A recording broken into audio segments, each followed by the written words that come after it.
भाजपा के राष्ट्रीय अध्यक्ष जेपी नड्डा आज अपने 2 दिवसीय दौरे के तहत इम्फाल पहुंचे हैं। इस दौरान इम्फाल एयरपोर्ट पर उनका भव्य स्वागत किया गया। गौर करने वाली बात है कि मणिपुर में अगले साल विधानसभा चुनाव होने हैं और ऐसे में नड्डा का दौरा काफी अहम माना जा रहा है। एयरपोर्ट से वे सीधे विष्णुपुर जिले के नंबोल में एक जनसभा को संबोधित करने पहुंचे।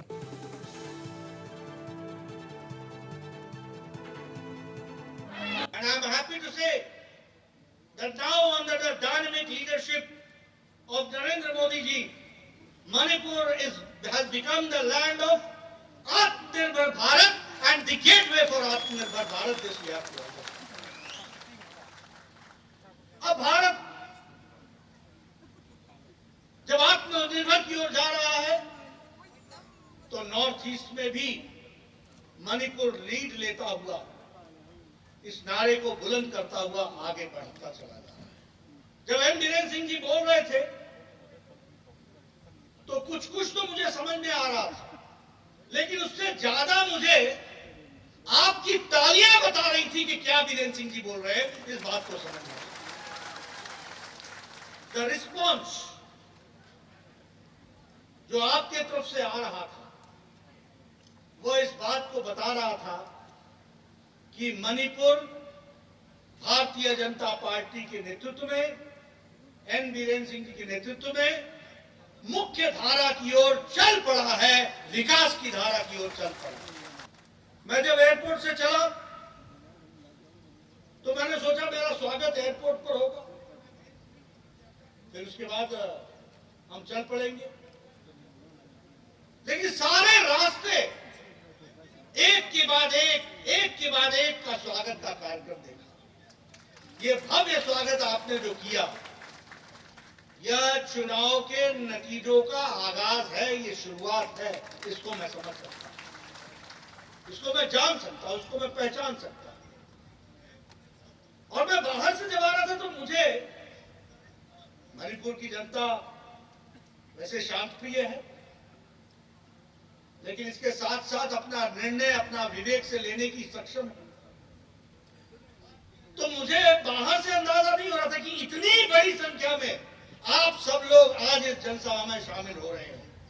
आपकी संख्या को देखकर मैं ये कह सकता हूं कि मणिपुर ने तय कर लिया है कि अगला चुनाव भी भारतीय जनता पार्टी के पक्ष में जाने वाला है। मुझे याद है मैं पिछले चुनाव में भी आया करता था, मैं महामंत्री। क्या था उस समय मणिपुर की तस्वीर, याद कीजिए। इधर जाओ ब्लॉकेड, उधर जाओ ब्लॉकेड, कहीं जाओ रुकावट, कहीं जाओ स्ट्राइक, विकास ठप, लोगों को जरूरत की चीजें भी नहीं मिलती थी, ये स्थिति थी। विकास के नाम पर सब कुछ ठप था। मुझे खुशी है कि जब मैंने आपको अंधकार दिखाया तो मैं गौरव के साथ बोल सकता हूं कि एन बीरेन सिंह जी के राज में 5 साल में उजाला ही उजाला आया है, विकास ही विकास आया है। इसको हमको समझना है।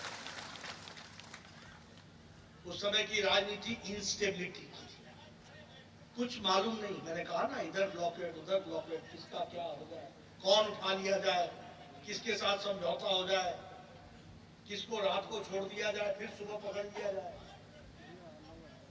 इंसर्जेंसी भी पूरी ताकत के साथ अपना सर उठा करके खड़ी थी, और इनइक्वालिटी भी पूरी थी। समाज को समाज से बांट करके, ट्राइब को ट्राइब से बांट करके चलने का उस समय का ऑर्डर ऑफ द डे था। आज हम कह सकते हैं कि भारतीय जनता पार्टी की सरकार में नई चीजों का आविष्कार के साथ साथ नई चीजें आते हुए विकास की एक नई कहानी की जाती है। Now it is the time of innovation, now it is the time of expansion of infrastructure, connectivity, road connectivity. Now it is the time of integration. सबको साथ लेकर के चलने का काम मोदी जी के नेतृत्व में, सबका साथ, सबका विकास, सबका विश्वास और सबका प्रयास, इस बात को लेकर के चलने का काम है। ये याद रखिएगा कि अगर शांति आई है तो वो इसलिए आई है कि पिछले चुनाव में आपने कमल का बटन दबा करके भारतीय जनता पार्टी को, प्रधानमंत्री मोदी जी के नेतृत्व में अमित शाह जी ने, एन बीरेन सिंह जी ने, सबने मिलकर के सबके समाज को साथ लाने का प्रयास किया है और स्थायित्व दिया है। स्थायित्व हिलाने की तो बड़ी कोशिश हुई, लेकिन हिलाने वाले खुद हिल गए। उस समय सड़कों पर खून बह रहा था, आज सड़कों पर तारकोल बिछ करके नई सड़कें बन रही हैं। इस बात को हमको समझना है। ब्रिजेस, रेलवे, ये सब कुछ जो काम हो रहा है, ये सब सही समय पर सही फैसला लेने से हुआ है। प्रधानमंत्री मोदी जी का स्वच्छ भारत मिशन ने महिलाओं को एम्पावर किया कि नहीं किया? 11 करोड़ टॉयलेट्स बने, मतलब 11 करोड़ इज्जत घर बने। इस बात को समझिए, सारे देश 11 करोड़। और मणिपुर में भी 2,60,000 इज्जत घर बने हैं। 42 करोड़ को जनधन अकाउंट में जोड़ा गया। और मुझे खुशी है कि मणिपुर में ये account holders more than 50%, 10 lakh Manipur में।